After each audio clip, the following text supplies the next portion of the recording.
This episode of A Nation of Taxpayers with Ben Habib was recorded before Nigel Farage handed over ownership of Reform UK to its members. Taxi! Where to, mate? Hello, mate. 55 Tufton Street, please. 55 Tufton Street, SW1. Yep, I know it well. Hop in, sir.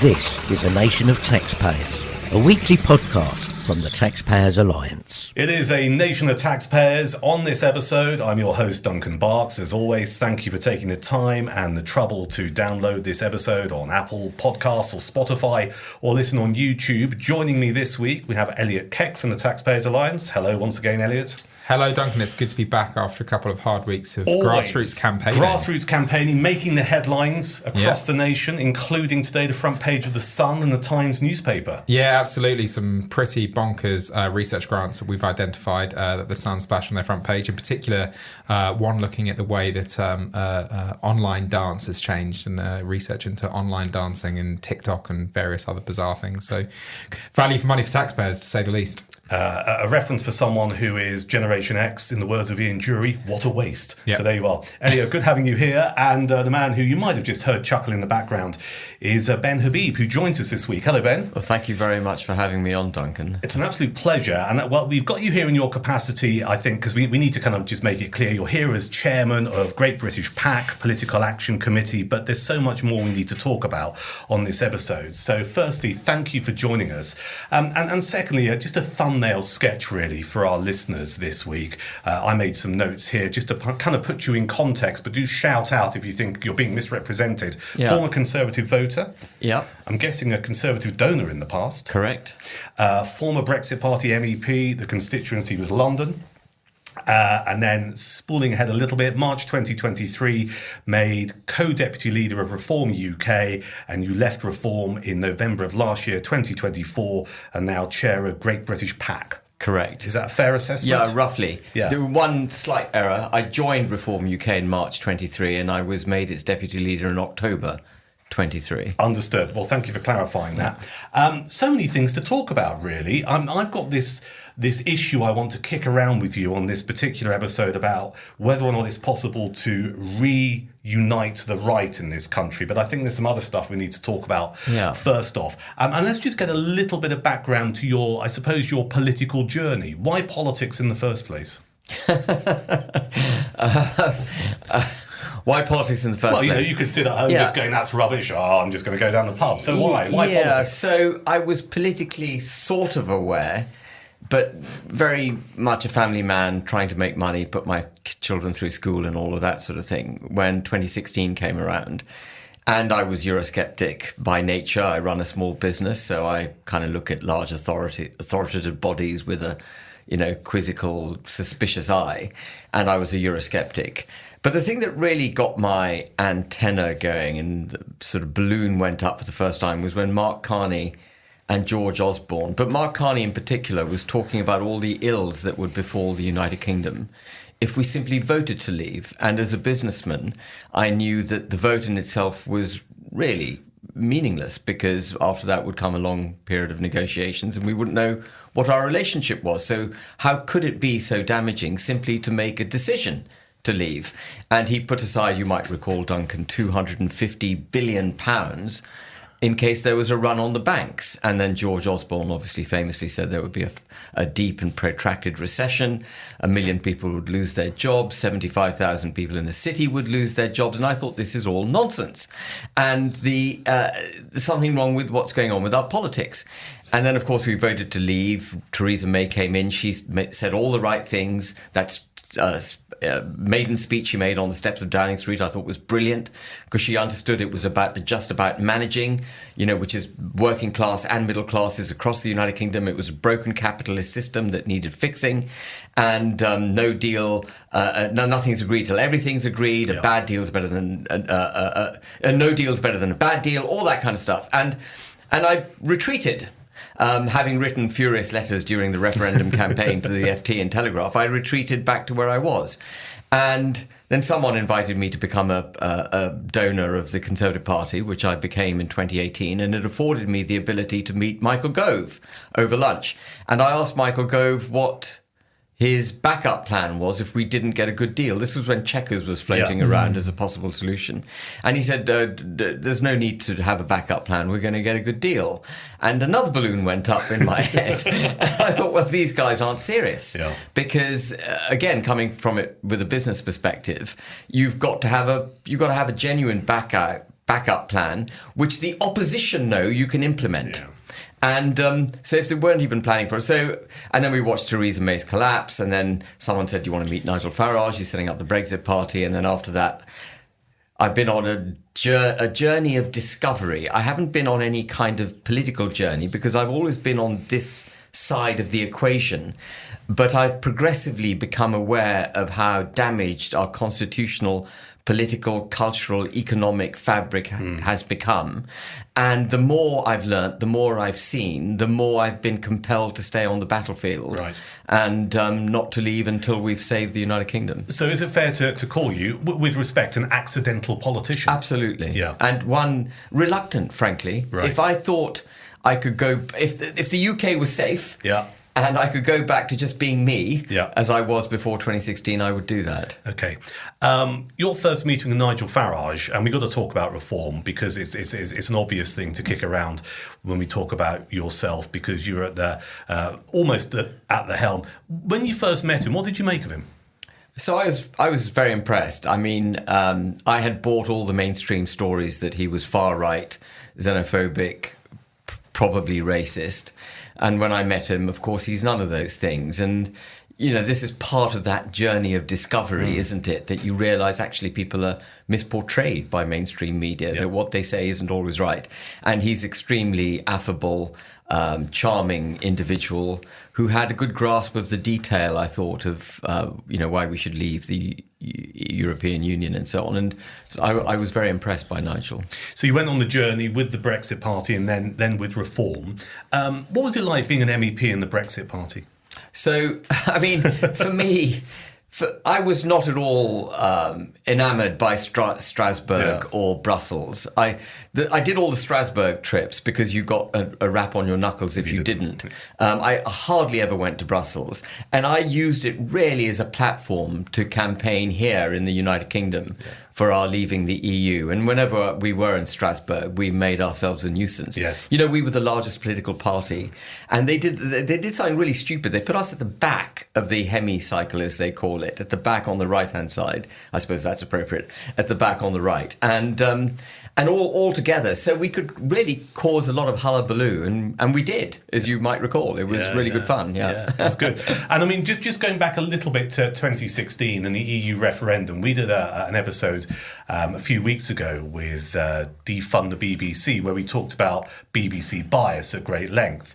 And I was working for the BBC at the time. And inside the M25 bubble, as I call it, everyone was convinced it would be a Remain vote, right? And I remember being in Broadcasting House on the night the referendum result came through, and there were people in tears. They couldn't believe that 52% of people just went, "We want out." And I was saying on that previous episode that if you've lived outside of the M25, outside of the SW1 bubble, and I spent time in Durham and elsewhere, you could see it was going to happen. Yeah. Presumably, from your perspective, you didn't think it was a surprise that the majority of the people in this country voted leave? Oh, no, I was amazed that we voted leave. I had hoped that we would vote leave, but I was fully expectant that, you know, they'd follow the Prime Minister's lead and vote Remain. And I listened to the results. I think the first result that came in that was shocking was Sheffield. Do you remember? Late at night. Yeah. And was it Sheffield? I think Sunderland. it was. Sunderland, not Sheffield. Sunderland. I knew sorry with that. Sunderland. Yeah. It's a long time ago now. Yes, and, it is, and then it got my attention. So I stayed up all night listening to the various results coming in. And by 6 a.m. or 5 a.m., we knew, and I went and woke my wife up, who was also a Brexiteer, and we didn't have the term Brexiteer then, but she was a Eurosceptic. And I woke her up and I said, "We've won." And we were absolutely over the moon. Yeah. So do you think that was the beginning of a political revolution of some form in this country? So I think it was the first step in the political class becoming aware that there's a revolution taking place. And, I think the British people can be very, very proud because we were the first, even before the Americans voted for Donald Trump, we were the first to express our opinion at the ballot box. And I'm just going to say one thing before we move on. Yeah. We've talked about the right wing. I don't think the nomenclature of left and right is appropriate. We can call it colloquially left and right if for the purposes of discussion. But really, it's the difference in politics is between those who believe in the liberal global order, being governed through what I would regard as undemocratic domestic as well as international institutions and hampered by international treaties. That's that liberal global order of which Starmer is firmly part, and large part of the Conservative Party too. And then there's those of us who actually believe in a genuinely independent, sovereign United Kingdom of Great Britain and Northern Ireland, making its own policies for its own benefit and its own people. And that's where I am. And I don't regard that as right wing. Some of the views I hold actually are quite sort of non-traditionally conservative. I think, for example, I'm just going to say this and I'll shut up. But for example, I think that if you're on the political stage in a democracy, I don't think you're being true to the democracy or yourself if your principal purpose isn't to represent the working and middle classes, because they are the biggest constituent part of the population. And so from that perspective, I'm not right-wing at all in the traditional sense. I think, just to add something to what you said, Ben, I think it's not just a contrast between those who, liberal, global mindset and those that believe in sort of the nation state and sovereignty. I think it's also a contrast between those whose views have ossified and are sclerotic and haven't developed with the changing times, and those whose views have developed to, the new world and the changing world order. So, I remember in 2016, post-Trump and post-Brexit, there was this big move across, particularly the European world, to try and reinvigorate the centre. And actually what reinvigorating the centre looked like was just create increasingly creaky electoral coalitions to keep out increasingly successful right-wing parties, or whatever you want to call them. And, the simple reality is that, I think the liberal global world order did serve us relatively well post-Second World War. And this was a world order largely developed after the Second World War, but that, has its sort of antecedents before that. But in an age of mass migration and the mass movement of people, which we now have over the particularly last 20 to 30 years, that liberal global world hasn't order reacted to the new salient That's issues. The key thing. Yeah. And as we have more and more laws and more bureaucracy and more rules and regulations, again, the liberal global world order hasn't known how to react to that. So I don't think it's just about the split between those sort of ideologies. It's about those whose views are based on the realities of now and those whose views are based on the realities of 70 years ago. I'm giving a speech tonight, and I often do make the speech that I'm about to make tonight, which is on liberal democracy. And, we use those two words, they just roll off our tongue and we just say, we're a liberal democracy. Actually, they need unpacking, because liberalism is the championing of the individual's rights, which is where I think the whole liberal global order comes from. And democracy is obviously the championing of the majority interest right.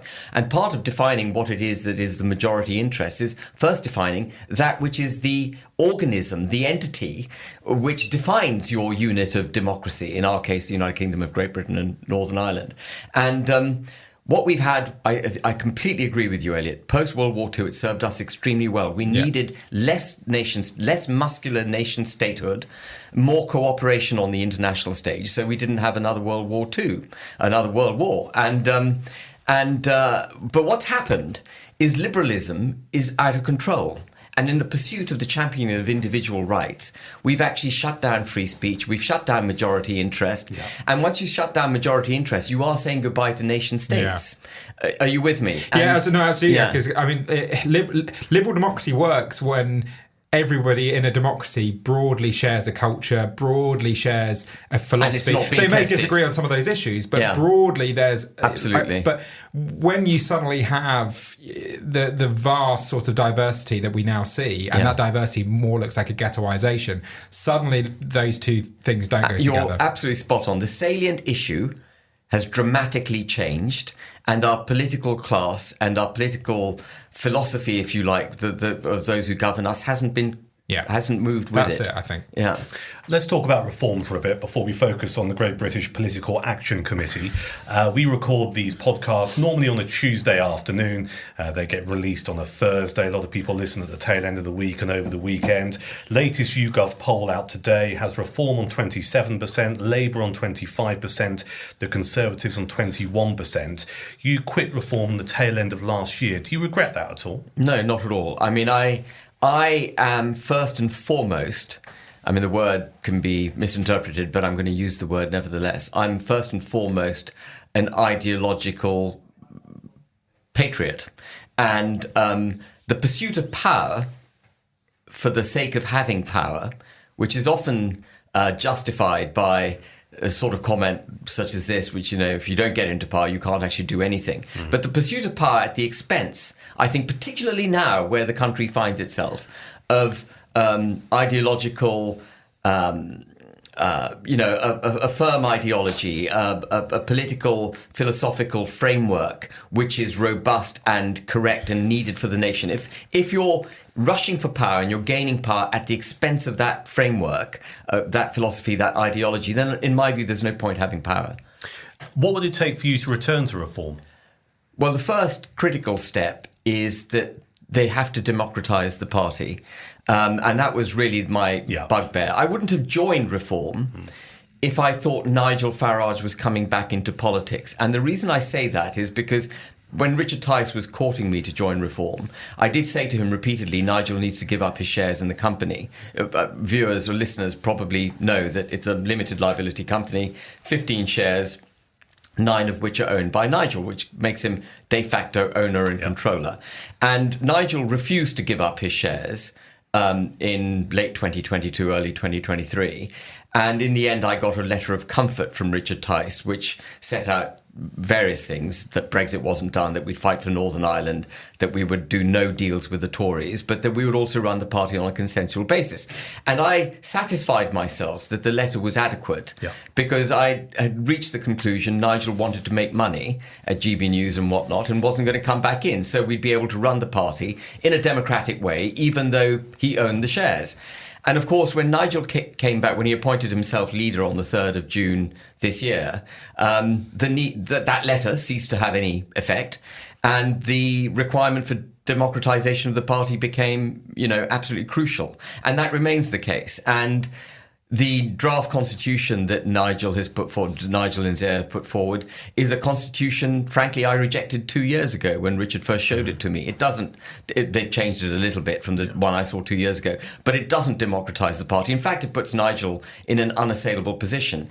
And let's just get some clarity on that, because if I understand it correctly, ultimately, if enough members say we want him to go, that goes to the board, but the board is appointed by Nigel Farage, is that right? There are 8 board members, 5 of which are appointed by the leader. So, you've got this card stacked well against you. And you've got to remember, as a backdrop to the Constitution, actually he still owns the company. So until he gives up ownership, frankly, he can do anything he wants because the Constitution is just a bit of paper that they've lodged with the Electoral Commission.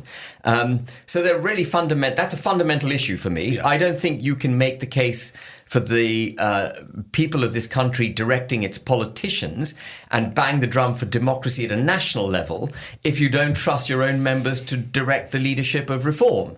And moreover, it becomes a very brittle organisation if it has one singular point of failure, which is Nigel Farage. And then just a few more points on this before we move on slightly. I was really struck by, and I was considering earlier the kind of word I want to use to sum this up, and the word I settled on was venom. The venom that Nigel Farage seemed to deploy when it was announced that you had left. It seemed pretty unpleasant to me. Yeah, I was surprised.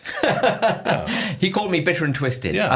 What I can say to Nigel, I've said this on public. I haven't met him. I haven't met him since he reappointed himself leader. Right. Not once during the general election did I meet him, even though I didn't invite him. But just picking up on that is a little bit bizarre, because you guys have, to use a phrase, you fought in the trenches together from the Brexit Party onwards, and then for that relationship to disappear and end in the way that it has is a bit sad, really. Worth adding as well that you stood in Wellingborough not that long before, and I think achieved Reform's best parliamentary results that was the by-election. Without wishing to bang my own drum, and I'm really not wishing to. Effectively, it was that by-election that put us on the map. That and Rupert Lowe's by-election in the constituency escapes me now, but where he got 10% of the vote, I got 13, and Rupert did a fantastic campaign, and it was us meeting and exceeding our national polling levels that actually woke everyone up to the fact that Reform could actually do something. But Nigel, apart from the democratisation of the party, Nigel and I have some ideological differences. Yeah. And I think the principal one is I think he's much more a political expedient and I am more an ideologue. And so, for example, Nigel says Brexit's done. Yeah. And for me, that it's by no measure has Brexit been done, because we haven't escaped the clutches of the European Union. We've left Northern Ireland behind. We've got an Irish Sea border, etc., etc. So I could go, that would be a whole topic on its own. But we haven't got Brexit. We're still part of this liberal global order, neutered in our ability to give effect to our own national interests. And that's a big difference. Nigel is on the record saying that a united Ireland is inevitable. Those words would never come out of my lips as my view. Sure. And he's on the record saying Mary Lou McDonald of Sinn Féin is a perfectly reasonable human being, and I see her as an unashamed, unapologetic successor to terrorism. So there are some pretty significant differences. Nigel's also on the record. I don't want this to be an anti-Nigel thing. He'll say I'm bitter and twisted.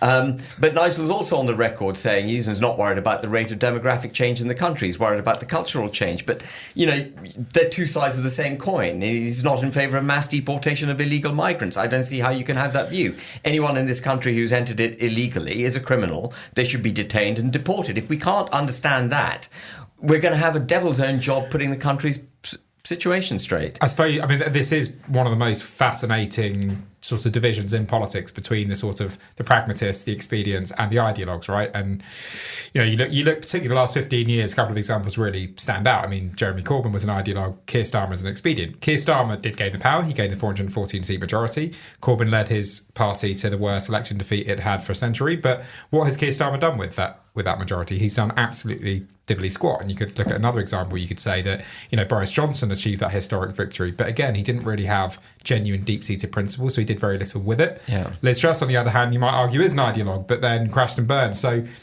it's clear we need ideologues and pragmatists in politics, I suppose, is my point.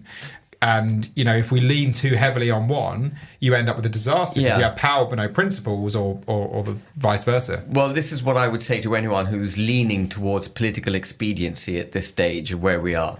Political expediency is what's got us to where we are. Yeah. Being governed by politicians who haven't smelt the salient changes that we were discussing, that now present, in my view, an existential threat to the very existence of our country. Constitutionally, culturally, economically, we are being tested to the nth degree. And unless we get a grip dramatically of this vehicle that is out of control, it will be the end of Western Europe and the United Kingdom. And J.D. Vance was absolutely right the way he spelt it out in Munich. So yes, we need to get power, but I don't believe you need to be a political expedient sacrificing your ideological beliefs on the altar of power in order to get power. I think the British people who woke up in 2016 will back the right candidate, just as they gave Donald Trump the popular vote. Just every single vote went in Donald Trump's favour during that election, and he has hit the road absolutely running.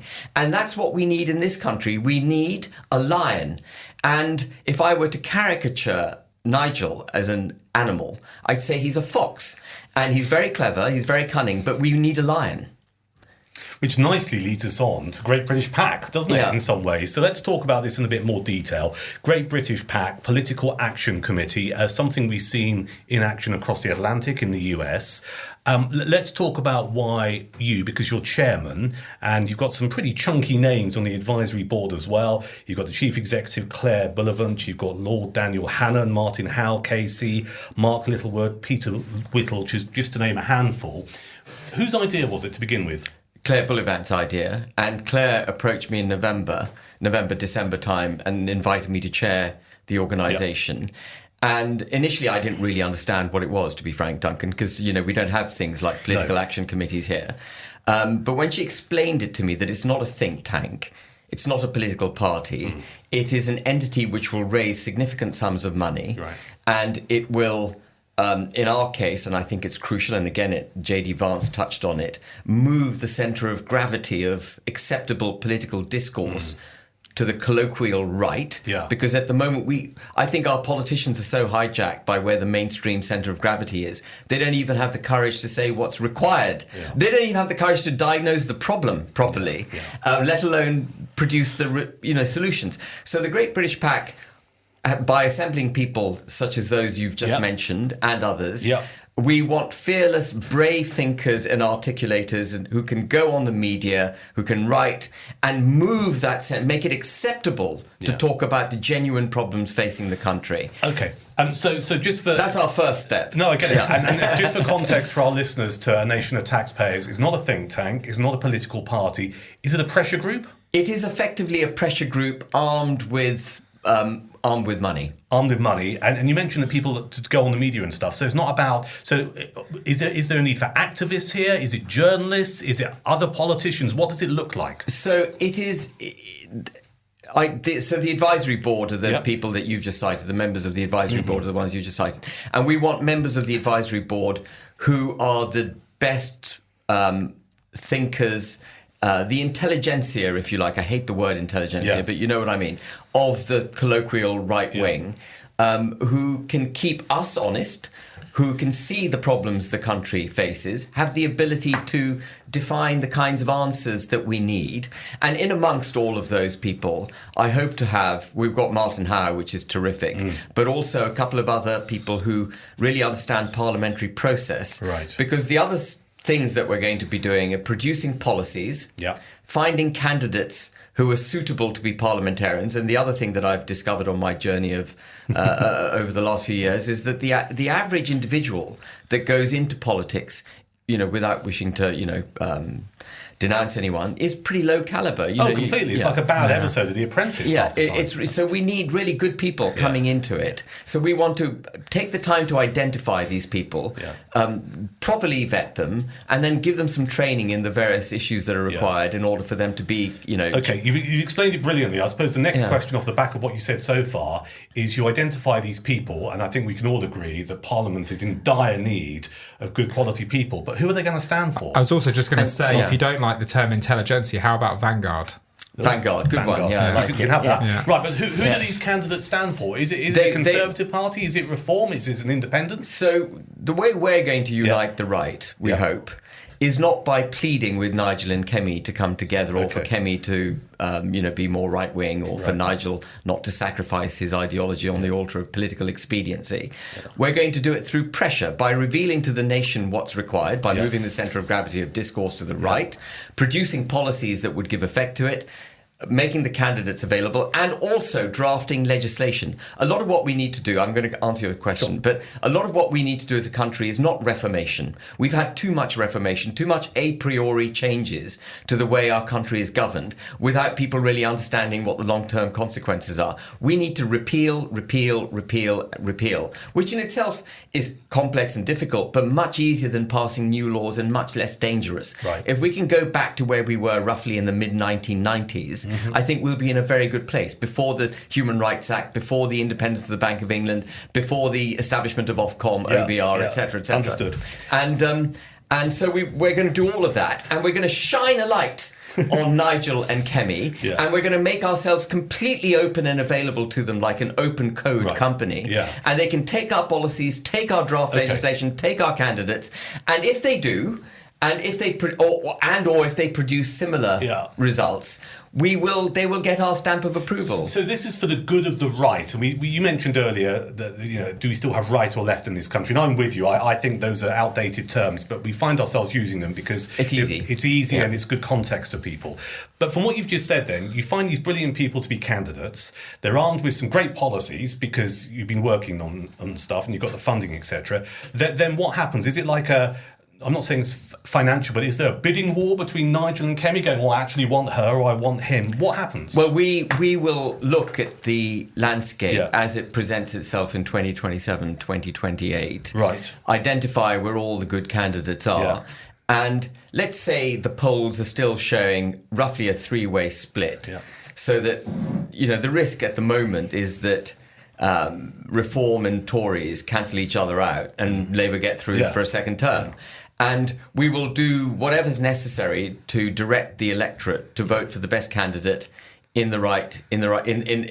every constituency. Yeah. So even if there isn't a formal coalition between the Tories and Reform, we will give the electorate the ability to deliver a coalition of the right into office. So the Unite the Right, which is also at the heart of our aims, is not, as I say, going to be done through pleading. It's going to be done through pressure and then activist intervention to make sure we don't get another blooming Labour government. Another socialist Labour government. And just picking up on what you said in a bit more detail, because we can't continue this conversation without talking about the personalities of Nigel Farage or Kemi Badenoch, and we talked about Nigel a little bit.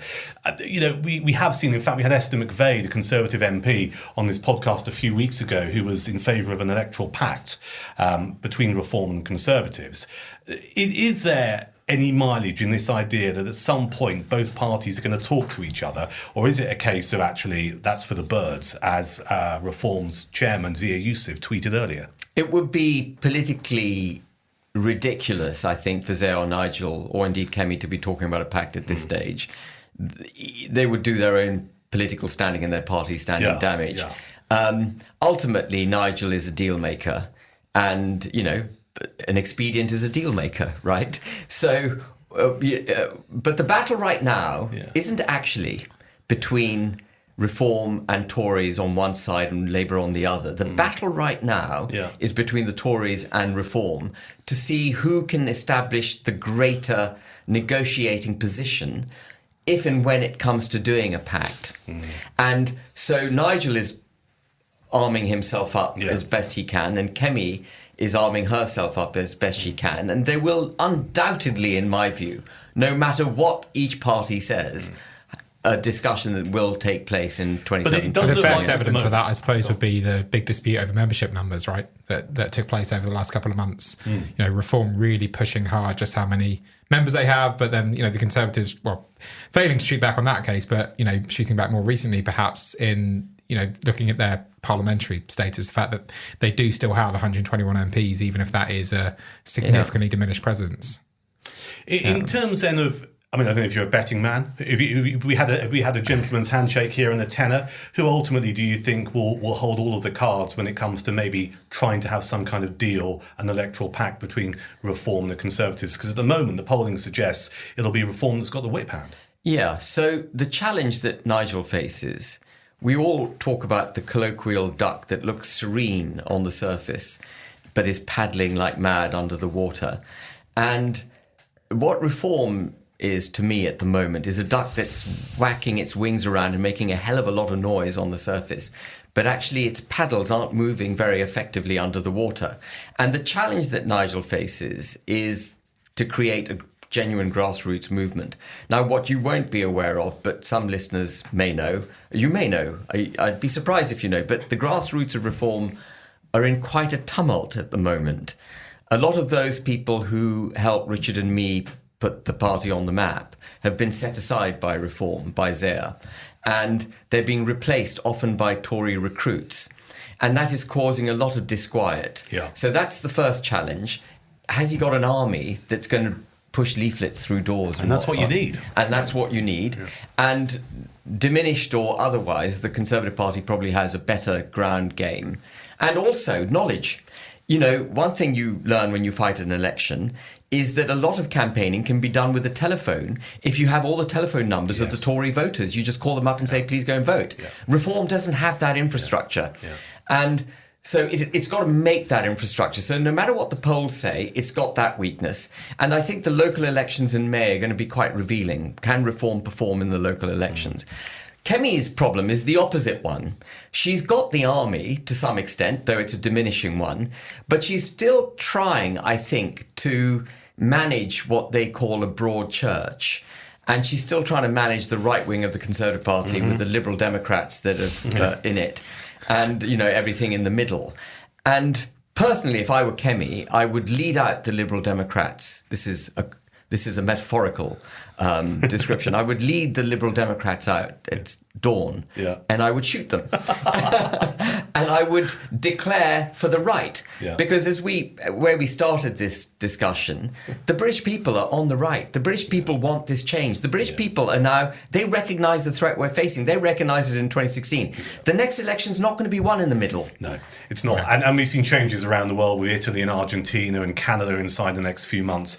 Things are definitely shifting. Listen, you've done a brilliant job, and thank you for explaining what you want Great British PAC to be about. There will be people listening to this podcast thinking, I like the sound of this, let's lead the charge. How do people find out more? What do they do? They go to greatbritishpac.com. Yeah. And please register. And you can also register on our policy platform, because our policies are going to be empirically tested with what we get from the people. Right. We've got thousands of people who've signed up. You know what's really interesting, Duncan? We've made no appeals to people to donate. There is the ability to donate online. Yeah. People have just come on and donated of their own volition. Yeah. And that's quite revealing. It says to me people aren't that settled. There's a need. There's a need. People aren't settled. They're not looking at Reform and saying we'll go there. Did you see the poll where people were asked why are you voting Reform? And the vast majority of people who were voting Reform said they were doing it because they didn't like the Tories or Labour.